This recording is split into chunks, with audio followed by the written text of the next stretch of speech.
Assalamualaikum warahmatullahi wabarakatuh. Waalaikumsalam warahmatullahi wabarakatuh.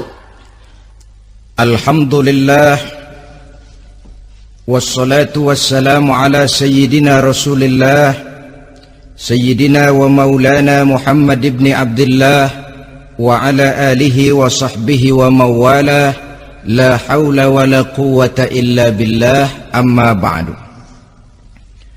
Bapak-bapak, ibu-ibu, saudara-saudara kaum muslimin rahimakumullah. Sudah menjadi keyakinan dalam kehidupan kita bahwa segala yang ada permulaannya tentu akan ada penghabisannya. Setiap yang punya awal mesti akan punya akhir. Tidak ada keabadian dalam kehidupan dunia ini.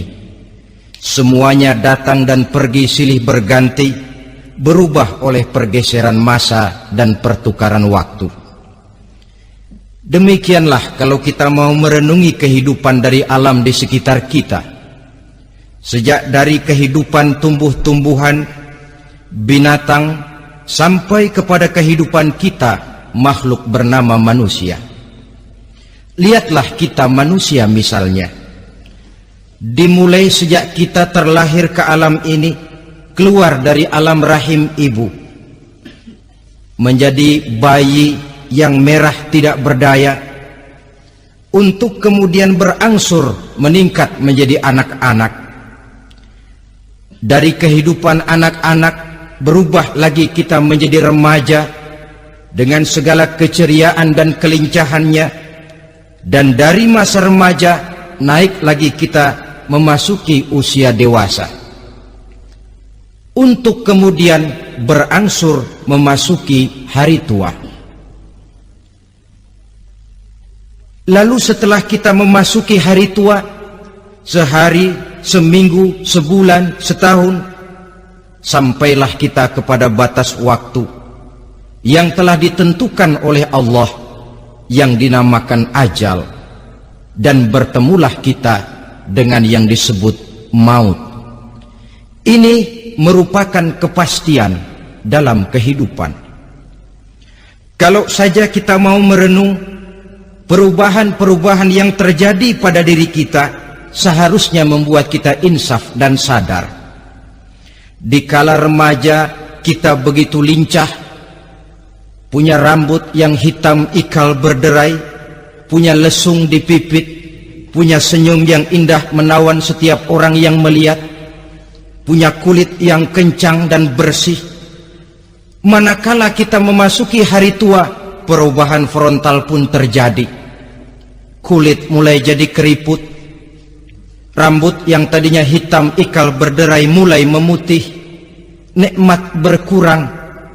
Gigi yang tadinya utuh dan sanggup mengunyah apa saja, satu demi satu permisi meninggalkan kita. Sangat boleh jadi dikala remaja kita senyum semua orang terpikat, dikala hari tua dengan kulit yang keriput dan gigi yang tidak ada lagi, manakala kita senyum mungkin orang bakal lari dari sekitar kita. Kemana keindahan yang tadinya begitu menawan? Kemana senyum lesung pipit yang tadinya menarik perhatian orang? Pergi meninggalkan kita, berubah oleh pergeseran masa dan pertukaran waktu. Nah, bila maut datang menjemput kita, selesailah kehidupan sampai di situ? Ternyata belum. Kalau lahir merupakan perpindahan hidup dari alam rahim ke alam dunia, maka mati hakikatnya merupakan perpindahan hidup dari alam dunia ini ke alam kehidupan yang berikutnya, yang dinamakan dengan alam barzah. Andai kata hidup cuma sekali, secara moral kita sanggup berkata, alangkah tidak adilnya Tuhan. Kenapa? Dalam kehidupan ini kan aneka ragam terjadi. Ada orang yang zolim, ada orang yang dizolimi, ada orang yang membunuh, ada orang yang terbunuh, ada orang yang kaya, ada orang yang miskin, ada orang yang jujur, ada orang yang menghalalkan segala cara, sehingga banyak ketidakadilan yang terlepas daripada pengadilan dunia. Lalu orang pun bilang, di dunia ini katanya banyak pengadilan tapi sulit keadilan. Di dunia ini mudah mencari pengadilan tapi sulit untuk mencari ketidakadilan. Andai kata hidup cuma sekali, tidak akan ada hidup sesudah hidup yang sekarang ini. Bagaimanakah nasib mereka yang lepas dari pengadilan dunia ini? Alangkah tidak adilnya Allah andai kata tidak ada kehidupan sesudah hidup yang sekarang. Tentulah akan terjadi di mana orang menghalalkan segala macam cara untuk mencapai tujuan. Yang penting kan saya kaya, yang penting kan saya punya jabatan dan kedudukan tinggi. Kalau perlu jilat atas, kalau perlu sikut kiri kanan, sikut kiri kanan, kalau perlu injak bawah, injak yang bawah. Ini prinsip daripada orang-orang komunis, dan pantas karena mereka tidak percaya kepada kiamat. Pantas karena mereka tidak percaya akan adanya kehidupan sesudah hidup yang sekarang ini. Maka saya menghimbau kepada seluruhnya, kita sudah kadung menyepakati negara ini berdasarkan Pancasila. Kita sudah kadung konsensus bahwa PKI dengan seluruh ajarannya tidak punya hak hidup di bumi Pancasila yang kita cintai ini. Maka salah satu ajaran PKI tujuan menghalalkan cara. Kita orang Indonesia yang berbudi pekerti luhur, yang punya nilai budaya tinggi, janganlah sampai mencaci PKI, membubarkan PKI, mengutukkan PKI, tapi dalam kehidupan sehari-hari prakteknya prinsip komunis kita pakai. Apa itu? Tujuan menghalalkan cara.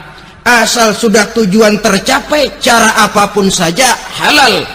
Itu pandangan hidup orang yang tidak percaya kepada adanya hari akhirat. Sebagai muslim yang yakin akhirat ada, kiamat pasti akan datang. Hidup tidak cuma sekali. Maka kalau kita zalim, kalau kita berbuat aniaya, kalau kita melakukan korupsi, kalau kita merugikan orang lain, boleh jadi kita terlepas daripada pengadilan dunia. Tapi ingatlah, kita tidak akan pernah lepas dari pengadilan Allah, pengadilan Qadhi Rabbul Jalil, di mana kita akan diadili dengan seadil-adilnya, dan tidak satu perbuatan yang bersifat salah, yang bagaimanapun kecilnya, yang akan lepas dari pengadilan di akhirat itu nanti. Pantas saja kalau satu hari malaikat Jibril datang menasihati Rasulullah sallallahu alaihi wasallam, yang artinya juga menasihati kita semua.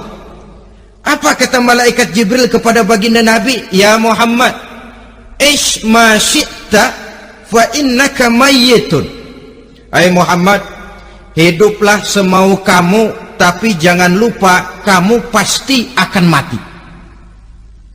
Kalau memang dilarang tidak terlarang, dicegah tidak tercegah, kamu mau melaksanakan hidup menurut maumu sendiri, persilahkan, hiduplah menurut mau dan gayamu. Tapi jangan lupa, fa innaka mayyitun, satu saat kau pasti bakal mati.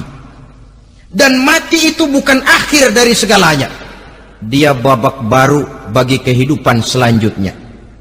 Silakan hidup menurut maumu, tapi jangan lupa kau pasti akan mati. Wa'mal ma syi'ta fa innaka majziyun bih. Kerjakan apa saja yang kamu mau. Kalau kau mau menghalalkan segala macam cara, persilahkan halalkan segala macam cara. Tapi jangan lupa kau akan mendapat balasan dari seluruh amal perbuatanmu. Wa ahbib ma syi'ta fa innaka mufariquhu.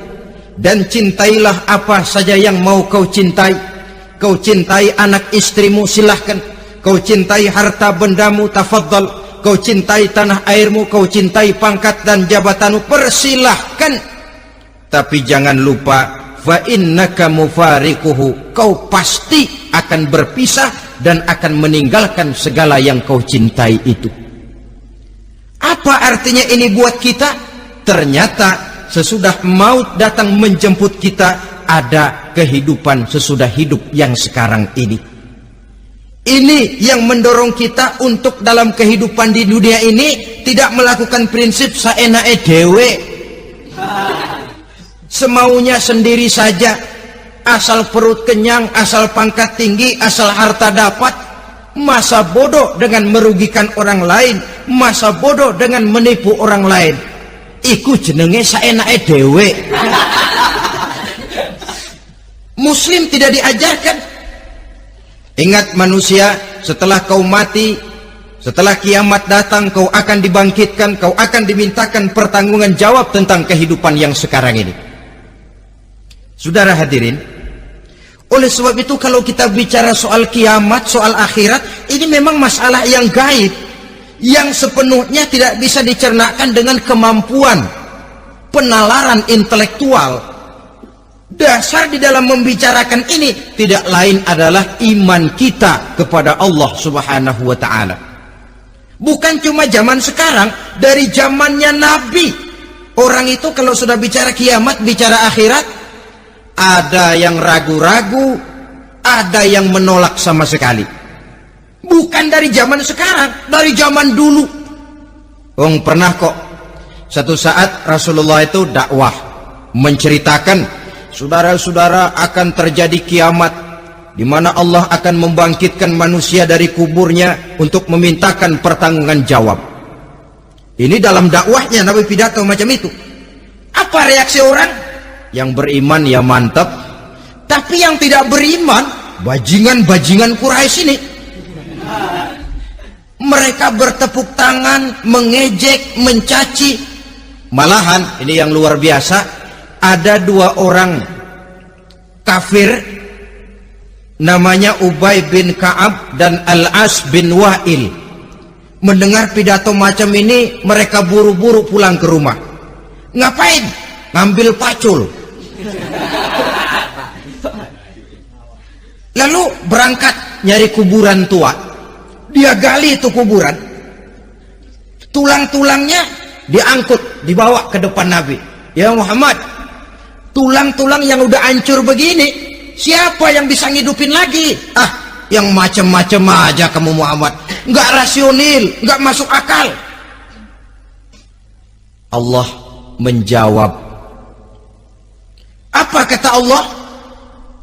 وَضَرَبَ لَنَا مَثَلًا وَنَسِيَ خَلْقَهُ قَالَ مَنْ يُحْيِي الْعِظَامَ وَهِيَ رَمِيمٌ قُلْ يُحْيِيهَا الَّذِي أَنْشَأَهَا أَوَّلَ مَرَّةٍ وَهُوَ بِكُلِّ خَلْقٍ عَلِيمٌ. Mereka memberikan perumpamaan kepada kami, kata Allah. Mereka melupakan asal kejadiannya. Mereka bertanya, siapa yang sanggup menghidupkan tulang belulang yang sudah hancur kayak begini? Qul yuhyiha alladhi ansha'aha awwala marrah. Katakan kepada mereka Muhammad, yang akan menghidupkannya adalah dia yang telah menciptakannya pertama kali dulu. Kalau dia sanggup menciptakan, dia tentu lebih sanggup lagi untuk mengembalikan reproduksi ciptaan itu sebagaimana semula. Yang paling kasihan yang ragu-ragu. Akhirat itu ada apa enggak sih? Kiamat itu ada apa enggak sih? Lantaran ragu-ragu, terombang-ambing dia antara harapan dan putus asa, antara kenyataan dan idealisme. Ada yang buta sama sekali 100% terhadap keadaan-keadaan sesudah mati. Perhatian mereka hanya tercurah kepada kehidupan sebelum mati. Yang mereka perhatikan siang dan malam tidak lebih daripada urusan perut. Pergi pagi, pulang sore, peras keringat, banting tulang. Cuma soal makan, soal minum, soal pakaian, soal kendaraan, soal rumah tangga, soal anak, soal istri. Yang mereka pentingkan hanya soal-soal politik misalnya, ekonomi, pembangunan dan industri. Untuk soal-soal kayak begitu, giat betul, habis seluruh waktu untuk memikirkan meningkatkan kebudayaan, politik, sosial, ekonomi. Kadang-kadang kurang tidur, kurang istirahat, berkeliaran ke sana kemari ke tempat yang jauh-jauh, sampai kadang-kadang terkena stres, penyakit darah tinggi, ginjal, lever, untuk memikirkan hal-hal yang semata-mata karena dunia saja. Lantas boleh jadi mereka mendapatkan kekayaan yang berlimpah ruah, mendapatkan kedudukan yang tinggi, nama yang semerbak, dikenal orang di barat dan di timur, di utara dan di selatan. Tetapi alangkah kecewanya mereka jikalau datang ajal menjemput nyawa, mati mereka, meninggalkan harta yang banyak, nama yang masyhur. Mereka disebut dengan jasa-jasanya. Radio memberitakan, TV menyiarkan, koran-koran memuat. Bahkan nama mereka kadang-kadang dikenang 2-3 tahun setelah wafatnya. Tetapi dalam pada itu, roh mereka merintih, mengeluh, menderita, karena dilemparkan oleh Allah ke tempat-tempat yang kotor, penyesalan yang sudah tidak akan ada gunanya lagi. Saudara-saudara kaum muslimin rahimakumullah, oleh karena itu kehidupan akhirat bukanlah dongeng dan takhayul, bukan khurafat dan hayalan. Kehidupan akhirat, hari kiamat adalah kebenaran dan kepastian. Dalam surah Al-Hajj ayat ke-7, Allah Subhanahu wa taala menyatakan, wa anna as-sa'ata atiyatun la raiba fiha wa anna Allah yab'atsu man fil qubur, dan bahwasanya kiamat itu sesungguhnya adalah sesuatu yang pasti dan tidak ada keraguan-raguan lagi di dalamnya, dan bahwasanya Allah sungguh-sungguh akan membangkitkan manusia dari kuburnya masing-masing. Nah, kalau kita sudah yakin kiamat sesuatu yang pasti adanya, akhirat sesuatu yang pasti adanya, dari mana pembicaraan tentang kiamat ini kita mulai? Tentu dari diri kita. Marilah kita mencoba melihat proses perjalanan hidup ini sampai kita memasuki kiamat. Hadirin, tidak ada makhluk secantik manusia. Tidak percaya, pernah keragunan? Nah, saudara masuk ke kebun binatang, segala macam makhluk ada di situ, ratusan macam jenis binatang. Bandingkan dengan saudara, kira-kira cakep mana?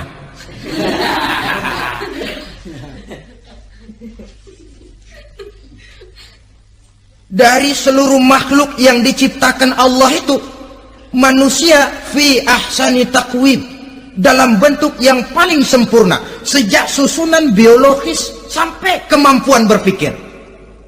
Biologis kita, ya Allah, diciptakan kita begini rupa, diberikan 2 kaki untuk berjalan, 2 tangan untuk bekerja, diberikan 2 mata, dua-duanya di depan.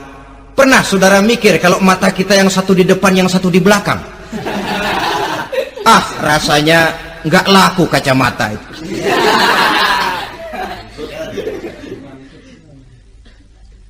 Diberikan hidung dengan 2 lubang, tahu betul Allah ke bawah lagi lubangnya.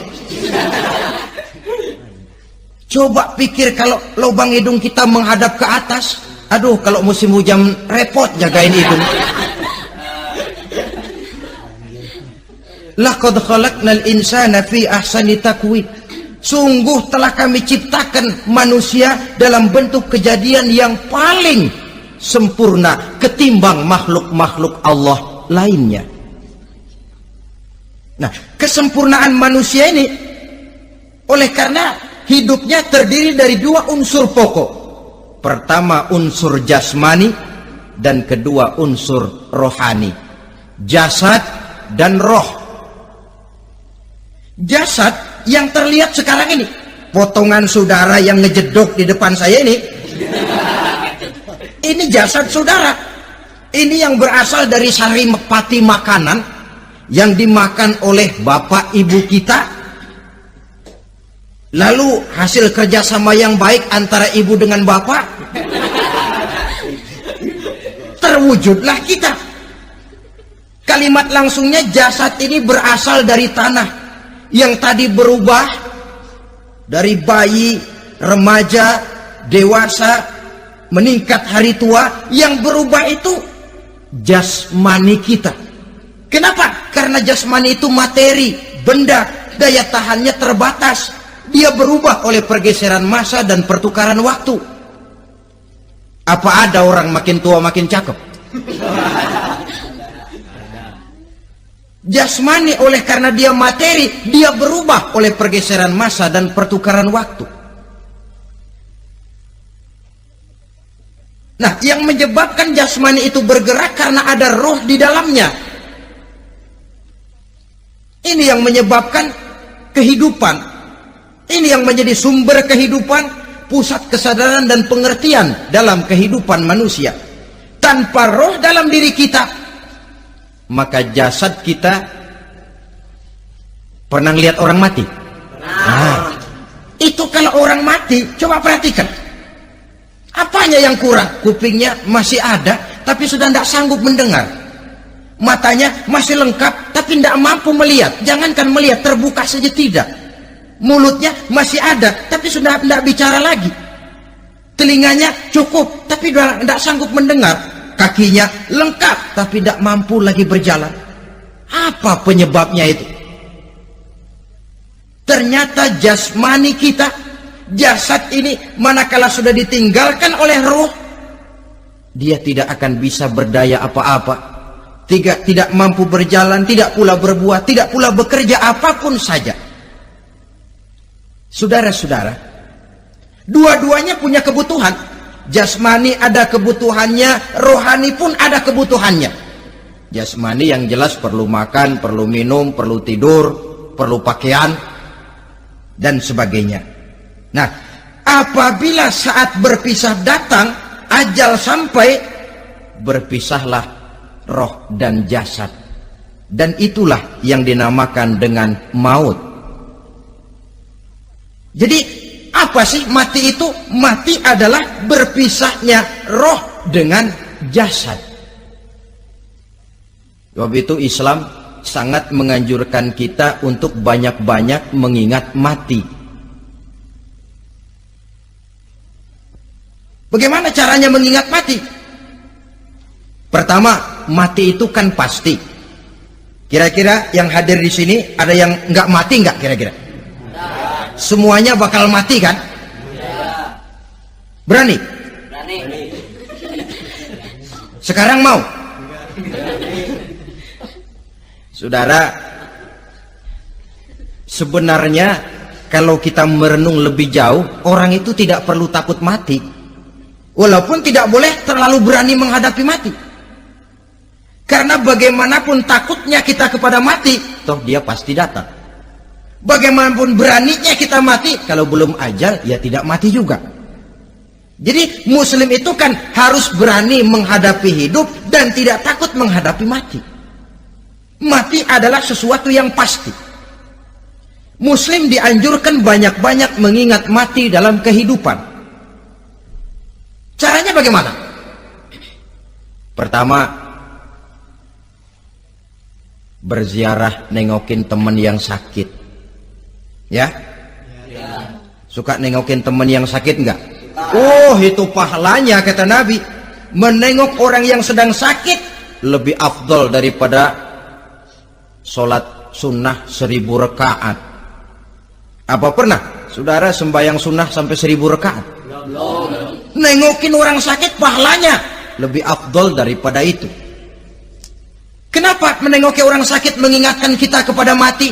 Iya ya, ini teman saya yang kemarin seger banget, bercanda sama saya, ketawa sama-sama, sekarang terbaring tidak berdaya, hilang kemampuannya, hilang keceriaannya, sakit. Iya kalau sembuh, kalau ajal, iya sekarang giliran dia, kalau jatuh ke saya.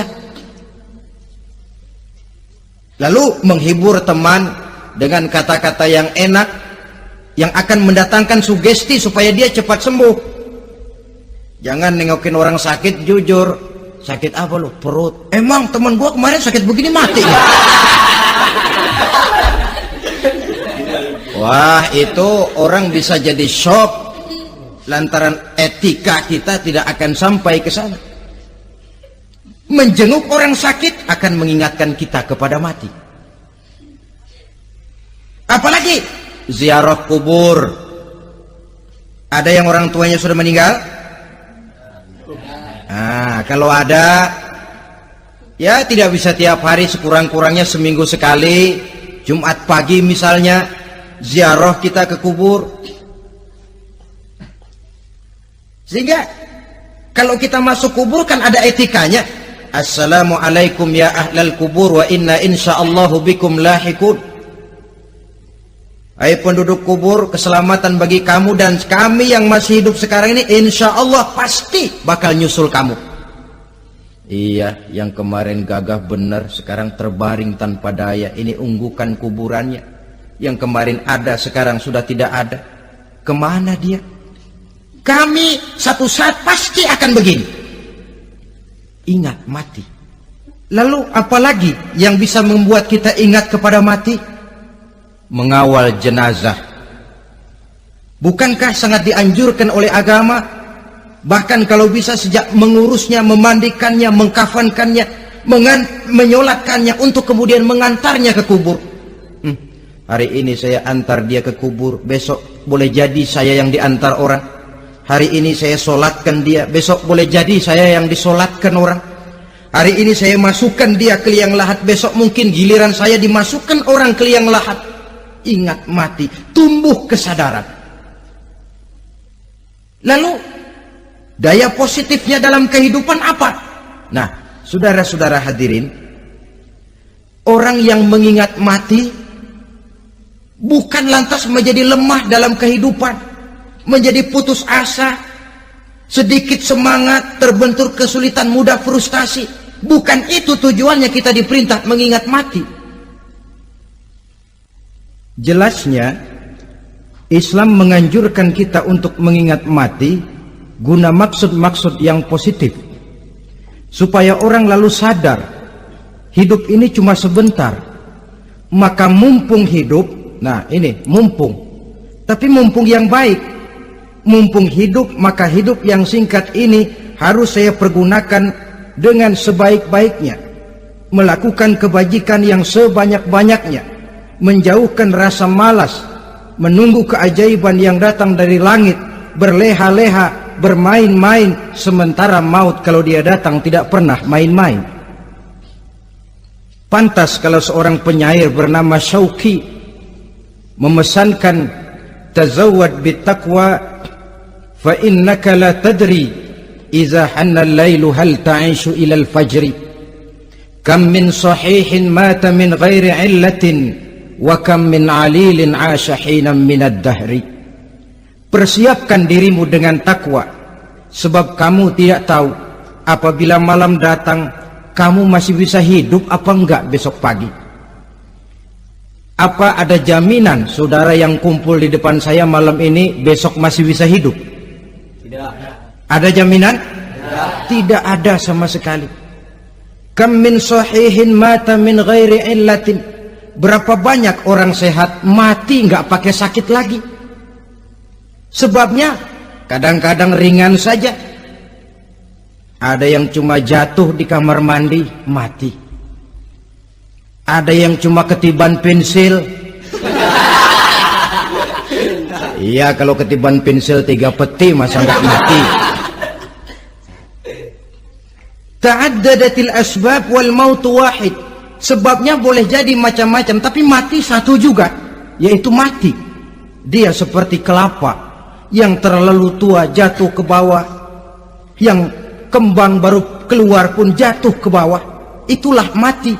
Dia datang menjemput yang bayi, dia datang mengambil yang anak-anak, dia datang juga kepada yang remaja, kepada yang dewasa, kepada yang tua sekalipun. Jangan yang remaja lalu berpikir, gua rasanya masih jauh banget mau mati. Ini sesuatu yang pasti yang kita tidak pernah diberitahu kapannya.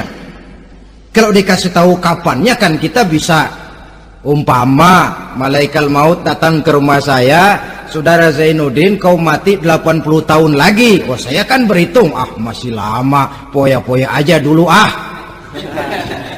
Tapi ini tidak pernah diberitahu kepada kita. Lantaran tidak diberitahu itulah kita perlu bersiap-siap dengan selalu mengingat-ingat mati yang mendorong kita untuk berbuat positif. Satu contoh peringatan mati yang mendatangkan positif pada peristiwa ketika turun perintah hijrah. Ketika di Mekah sudah terpepet turun perintah hijrah. Ini sahabat yang berangkat hijrah, jangan dikira semua bulat hati. Ada yang mikir, kalau saya hijrah berangkat dari Mekah ke Madinah, nanti di tengah jalan dicegat oleh kafir Quraisy lalu dibunuh, mati saya. Takut mati. Allah peringatkan, kullu nafsin za'iqatul maut.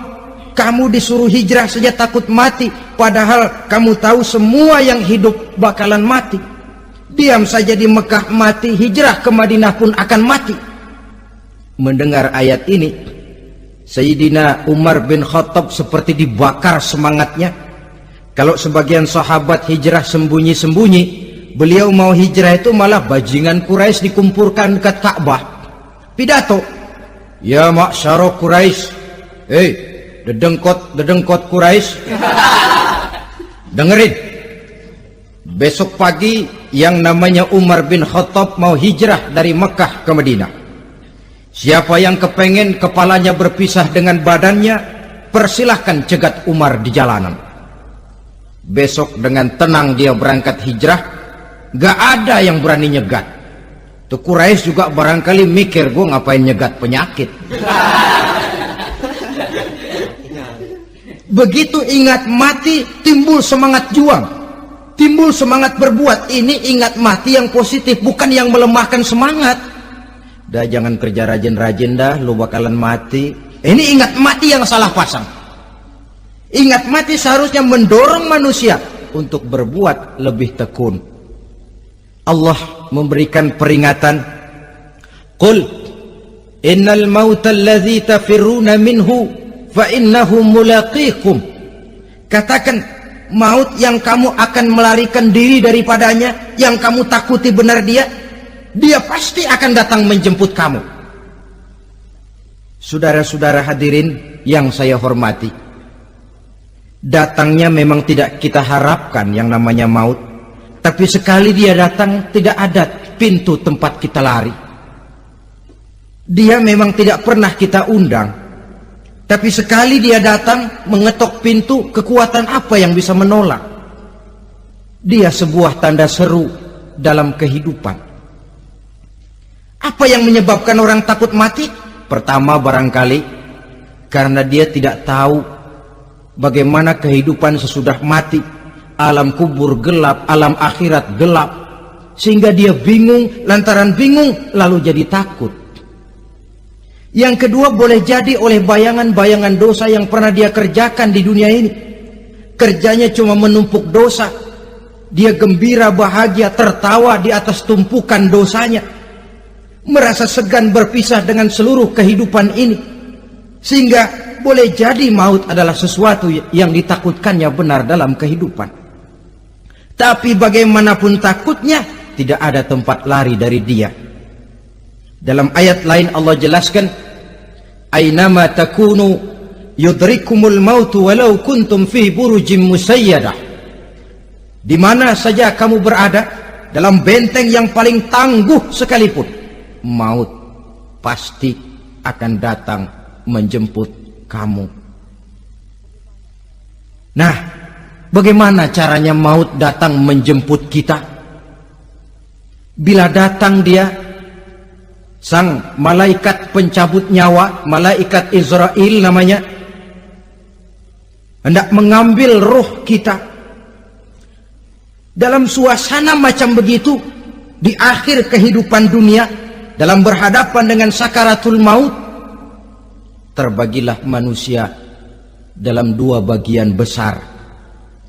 Pertama, yang menghadapi sakaratul maut itu dengan husnul khatimah, baik di akhirnya, sehingga pada saat ruhnya berpisah dengan jasadnya, kelihatan dia seperti senyum, mukanya cerah. Bahkan sebelum itu boleh jadi dia sempat meninggalkan pesan-pesan yang baik. Ada yang sempat azan, ada yang sempat baca Quran. Pernah kan nemui orang yang mau mati seperti itu? Yang sempat azan, yang sempat baca Quran, yang sempat meninggalkan wasiat-wasiat yang baik. Sebab apa? Malaikat maut datang menjemput mereka juga dengan baik-baik. Dicabut ruhnya perlahan-lahan, tapi sungguh pun perlahan-lahan. Pedihnya, sakitnya tetap tiada tara. Rasulullah Sallallahu Alaihi Wasallam, dikala beliau hendak berhadapan dengan sakaratul maut, diceritakan mencelupkan tangannya ke dalam gelas berisi air, lalu mengusapkannya ke muka beliau seraya berdoa, "Ya Allah, mudahkan saya dalam menghadapi sekarat ini." Beliau juga yang mengatakan bahwa sakitnya sakaratul maut sama dengan 300 kali bacokan pedang. Sehingga kita diajarkan doa. Di antara doa selamat itu kan ada Allahumma hawwin alaina fi sakaratil, ya Allah, mudahkan saya di dalam menghadapi sakaratul maut itu. Ketika ruh ini keluar dari jasad, mata masih mengikuti ruh itu. Sehingga kadang-kadang ada yang matanya terbelalak dan tidak sempat ditutup, terbuka terus, mengikuti ruh itu keluar dari jasadnya. Adapun golongan kedua, manusia yang ketika berhadapan dengan sakaratul maut mendapatkan su'ul khatimah, jelek di penghabisannya. Sekaratnya sudah setengah mati, lalu jelek juga di akhirnya, mati dalam keadaan yang tidak baik, tidak terpuji. Ada yang lagi megang kartu, mati. Ada yang lagi di tempat ngadu ayam, mati. Ada yang lagi di tempat pelacuran, mati. Ada yang lagi megang botol minuman keras, mati. Nih barangkali malaikat maut gemes banget nariknya, lu bajingan, lu tarik terus kan. Mati su'ul khatimah. Makanya bagus itu. Kadang-kadang di majelis-majelis taklim kan sering dibaca, ya Allah biha, ya Allah biha, ya Allah bihusnil khatimah. Kan ada itu? Ada enggak? Saudara hadirin, mohon agar oleh Allah kita diberikan husnul khatimah, baik di saat ruh akan berpisah dengan jasad. Ini sesuatu yang pasti. Sang malaikat maut datang menjemput nyawa. Setelah ruh berpisah dari badan, maka tinggallah sang badan, ditangisi oleh semua yang kita tinggalkan. Sehingga kepada putrinya Fatimah, ketika malaikat maut datang hendak menjemput baginda Nabi, beliau berkata kepada anaknya, Fatimah, kamu tahu siapa yang datang? Saya tidak tahu, Bapak. Yang datang hadimul lazat, itu dia yang menghancurkan seluruh kesenangan dunia, wa qati'us syahwat, yang memisahkan kita dengan seluruh yang kita cintai. Dia malaikat maut, Pak. Manakala jasad sudah ditinggalkan oleh ruh, itulah yang dikerubungi orang. Anak menangis, istri menangis, orang tua bersedih, teman-teman merasa kehilangan, menangisi jasad. Diuruslah jasad kita, dimandikan sebagaimana mestinya, dikafankan dengan kain putih 3 lembar, itu yang hendak kita bawa kembali ke tempat asal kita. Pakaian sutra, jas yang mereknya Switzerland wool, kain yang Samarinda, sepatu yang Belly atau Beltoni, jam tangan yang Rolex, kendaraan yang serba mewah. Tidak ada yang menyertai kita. Kain putih 3 lembar itu saja lagi. Demi setelah dikafankan, dibujurkan kita menghadap ke arah kiblat, orang banyak pun datang menyolatkan kita dengan 4 takbir, diiringi dengan doa. Lalu upacara pelepasan, berangkat kita meninggalkan anak, istri, suami, kampung halaman, tanah air, bahkan alam dunia ini. Selamat tinggal alam dan seluruh isinya. Tinggallah yang tinggal. Saya akan kembali ke tempat asal dari mana saya datang, untuk kembali mempertanggungjawabkan seluruh perbuatan saya dalam kehidupan ini. Manakala upacara pelepasan selesailah sudah, dimasukkan kita ke keranda jenazah, digotong orang, bismillah wa ala millati rasulillah, dibawa ke tempat peristirahatan terakhir katanya.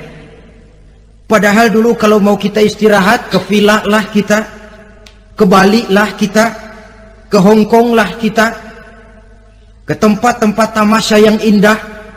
Oh, rupanya akan sampai juga perjalanan menuju tempat peristirahatan terakhir, yang luasnya tidak akan lebih dari 2 kali 1 meter.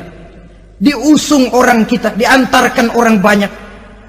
Manakala sampai ke atas yang lahat, pengusung jenazah dibuka, diturunkan kita ke liang lahat, dibaringkan.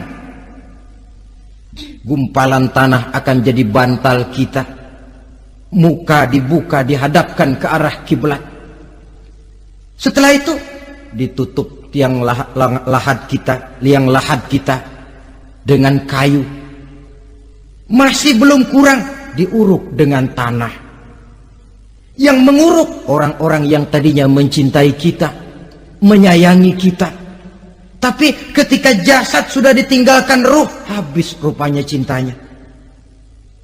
Coba jasad kalau sudah ditinggalkan ruh, 3 hari aja di rumah, serem. Ya mayit, siapa yang betah nemenin mayit? Lalu bila upacara pemakaman selesai, maka berusahalah semuanya. Para pengantar akan kembali ke rumahnya masing-masing. Maka masuk kita ke alam kehidupan, yaitu yang disebut alam barzakh atau alam kubur. Apa selesai hidup sampai di situ? Tidak. Hanya beberapa langkah setelah yang mengantar kita pulang. Diriwayatkan dalam hadis Bukhari dan Muslim, bila seseorang sudah diletakkan di kuburnya, lalu yang mengantar kembali pulang, maka roh si mayit akan dapat mendengar bunyi terompah orang yang pulang itu. Bunyi terompahnya terdengar. Datang 2 malaikat menanyakan dia dengan pertanyaan-pertanyaan yang kalau bisa dijawab dengan betul, 2 malaikat yang bernama Munkar Nakir akan bilang, jawabanmu betul, tenanglah kau di sini, naumatal arus, tidurlah kau di sini seperti tidurnya pengantin. Orang yang baik-baik di alam kuburnya akan mendapat nikmat kubur. Sehingga masa penantian yang lama, sebab jangan lupa, kita masuk ke kubur itu kan menunggu sampai datangnya hari kiamat. Jadi kalau kiamat umpama masih 1000 tahun lagi, ya 1000 tahun kita menunggu. Orang yang baik-baik, penantian di alam kubur, kata malaikat, naumatal arus, tidurlah kamu seperti tidurnya pengantin. Bagaimana sih tidurnya pengantin? Nggak berasa. Iya, kata anak sekarang, endah aja udah. Begitu mendusin pagi, kata lakinya, malam sebentar bener ya Neng. Sebentar betul katanya malam. Iya, tentu saja tidak terasa. Kenapa? Dia tidak pernah memikirkan waktu. Terbawa oleh kenikmatan dan kelezatan yang dirasakannya dalam kehidupan. Tapi orang kafir, orang yang dosanya bertumpuk, tidak sanggup menjawab pertanyaan dua orang malaikat, maka dia akan mendapat azab di alam kuburnya terus menerus siang dan malam sampai datangnya hari kiamat. Ibarat maling ayam ketangkep, belum masuk pengadilan udah digebugin duluan. Kan begitu kan? Ada maling ayam nggak di sini? Nah, itu yang nyaut tadi pengalaman itu. Di sidang belum divonis, belum digebukin babak belur. Saudara hadirin, maka alam kubur bisa merupakan raudhatun min riyadil jannah, taman di antara taman-taman surga, pun juga bisa merupakan hufratun min hufarin niran, menjadi liang daripada neraka. Ada lagi riwayat yang dari Imam Muslim yang diperoleh dari Zaid bin Sabit. Zaid bin Sabit cerita, satu hari kami bersama Rasulullah SAW berada dalam kebun kepunyaan Bani Najjar. Rasulullah sedang duduk di atas keledai. Tiba-tiba entah bagaimana itu keledai terkejut, kaget, berontak, hampir Rasulullah jatuh. Rasulullah kemudian bertanya, rupanya di kebun itu ada kuburan tua, 5 atau 4 kuburan. Rasulullah lalu bertanya, saudara-saudara, ada yang tahu nggak ini kuburan siapa? Nggak ada ya Rasulullah. Memang kenapa? Ini penghuni kuburnya lagi disiksa oleh Allah. Andai kata boleh saya mohon kepada Allah supaya kamu dengar seperti yang saya dengar, andai kata saja kamu kuat mendengarnya, saya pasti akan berdoa. Tapi sayang, saya yakin kamu pasti tidak akan kuat mendengar mereka mendapat azab di kuburnya. Hadis sahih riwayat Imam Muslim dari Zaid bin Sabit. Kehidupan di alam barzah. Pak, iya kalau yang matinya dikuburin. Lah kalau yang matinya dia ceburin ke laut, dibakar, di medan perang hilang gak ketahuan kemana jenazahnya. Saudara, hilang kek, dikubur kek, di dalam lautan direndam kek, itu kan cuma logika kita. Menurut Allah tidak ada perbedaan orang mati dikubur di dasar lautan, atau dibakar sampai jadi abu, atau gugur di medan perang tidak ketemu jenazahnya. Entah mereka tetap masuk ke alam barzah namanya. Jasad boleh hancur, tapi roh sebagai sumber kehidupan, pusat kesadaran dan pengertian, dia tetap ada, mengalami kebahagiaan dan kegembiraan, atau mengalami kepedihan dan penderitaan, bergantung kepada amalan yang kita lakukan dalam kehidupan di dunia ini. Maka dalam Yasin tadi kan jelas, qul yuhyiha alladzi ansha'aha awwala marrah, yang menghidupkan mereka yang dikubur di dasar lautan, mereka yang dibakar sampai jadi abu, yang akan menghidupkan ialah Allah yang menciptakan mereka dulu pertama kalinya. Jadi kalau sudah ada aslinya, ya tentu tidak perlu contoh lagi, akan sangat mudah membuatnya. Orang tua kita, keluarga kita yang sudah berpulang, mereka di alam barzah sekarang ini bisa mendapat nikmat kubur, bisa mendapat azab kubur, bergantung amalan mereka dalam kehidupan di dunia ini. Dalam Musnad Imam Ahmad dan Sahih Abi Hatim malah ada tambahan riwayat, orang yang banyak kebajikannya di dunia, amalannya akan datang menemani dia. Sholatnya dekat kepalanya, puasa sebelah kanan, zakat sebelah kiri, menghibur dia. Malahan dikatakan berbentuk orang yang cantik menemani dia di alam kuburnya. Aneh, dia tanya, man anta lam ara fid dunya ajmal minka, siapa kamu? Di dunia ini belum pernah saya melihat orang secantik kamu. Dia jawab, ana amaluka soleh, saya adalah amalmu yang soleh yang kau kerjakan waktu di dunia. Saya sekarang diperintahkan untuk menemani kamu di sini. Alhamdulillah. Sedangkan amalnya yang jahat akan datang dalam bentuk yang menyeramkan menemani dia di sana. Bayangin deh, di kuburan ditemenin yang serem-serem. Sama juga di dunia. Di dunia, kalau kita di tempat gelap ditemenin orang cakep, enak nggak? Wah, pengalaman. Tapi coba bayangin, sudah tempatnya gelap, yang nemenin jelek nggak ketulungan, gerah kita. Nah, saudara hadirin yang saya hormati, lalu bagaimana tempat arwah-arwah yang sudah kembali menghadap Allah yang disebut mustaqarrul arwah itu? Macam-macam tingkatannya sesuai dengan profesi dan amalannya waktu di dunia. Ada roh-roh itu yang setelah pisah dengan jasad, artinya mati, ditempatkan di tempat yang disebut a'la iliyin, tempat yang tertinggi. Siapa ini? Arwahnya para nabi dan para rasul. Ini fi a'la iliyin, di tempat yang tertinggi. Arwahnya para nabi, arwahnya para rasul. Dan karena kita bukan nabi, bukan rasul, ya jangan mimpi dapat tempat fi a'la iliyin, kecuali kalau Allah menghendaki. Itu hak prerogatif Allah, tapi kan tidak adil kalau Allah melakukan itu. Ini kelompok roh-roh yang masuk golongan VIP. Wah, the first class. Para nabi, para rasul.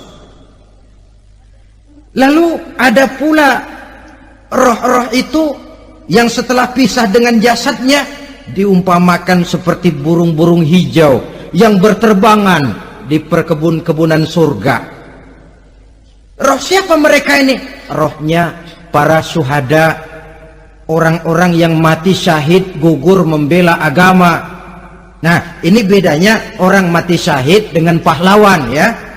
Apa bedanya syuhada dengan pahlawan? Kalau syuhada, orang yang gugur membela agama, niatnya karena Allah, mati syahid. Kalau pahlawan, orang yang gugur membela negara, orang yang dianggap berjasa kepada pemerintah. Klimaksnya, kalau orang mati syahid jelas surga, tapi pahlawan belum tentu surga. Kenapa? Bergantung kepada negara macam apa yang dibelanya dan pemerintah model mana yang dibelanya. Di negara-negara komunis misalnya, banyak nggak pahlawan? Banyak. Dengan sekian tanda jasa yang mati di medan perang dan sebagainya. Kira-kira pahlawan komunis masuk surga nggak? Enggak. Ya, kalau pahlawan komunis masuk surga, kita nggak kebagian kapling di surga barangkali. Inilah bedanya pahlawan dengan orang mati syahid. Kemudian ada pula roh itu yang tertahan di pintu surga. Tertahan di pintu surga. Ini seperti tadi, orang yang mati syahid tapi masih ada kaitan di dunia. Rasulullah pernah ditanya orang, ya Rasul, kalau saya maju ke medan perang bela agama, mati syahid, apa saya masuk surga? Iya, masuk surga. Kecuali kata Nabi, kalau masih punya utang. Nah, tertahan di pintu surga. Ada pula roh itu yang tertahan di alam kuburnya. Ini umumnya seperti tadi itu. Ada mempunyai dosa, mempunyai kesalahan, sehingga merasakan azab kubur. Ada juga roh itu yang tertahan di permukaan bumi. Mereka yang dalam hidup selalu menumpuk dosa-dosa yang besar, meninggal sebelum keburu untuk bertaubat. Saudara hadirin yang saya hormati, inilah yang kita khawatirkan. Sebab jikalau pada saat roh sudah datang, jikalau saatnya roh datang berpisah dengan jasad, menemukan sakaratul maut, saat itu taubat sudah tidak akan ada gunanya lagi. Masuk ke alam kubur, mendapat azab kubur sampai datangnya hari kiamat. Berapa lama di alam kubur ini? Menunggulah kita sampai datang saatnya kiamat. Nah, saudara-saudara, apa tanda-tanda hari kiamat? Kapan dia akan datang? Bagaimana hal ihwal manusia pada saat terjadi kiamat? Bagaimana alam ini? Bagaimana perhitungan di padang mahsyar? Insya Allah akan saya ungkapkan pada bagian kedua dari ceramah ini. Insya Allah kita akan lanjutkan pembicaraan ini sampai kepada terminal paling akhir, surga dan neraka. Inilah saja pertemuan kita pada kesempatan kali ini. Terima kasih banyak atas segala perhatian. Mohon maaf atas segala kekurangan. Wabillahi taufiq wal hidayah. Wassalamualaikum warahmatullahi wabarakatuh. Waalaikumsalam warahmatullahi wabarakatuh.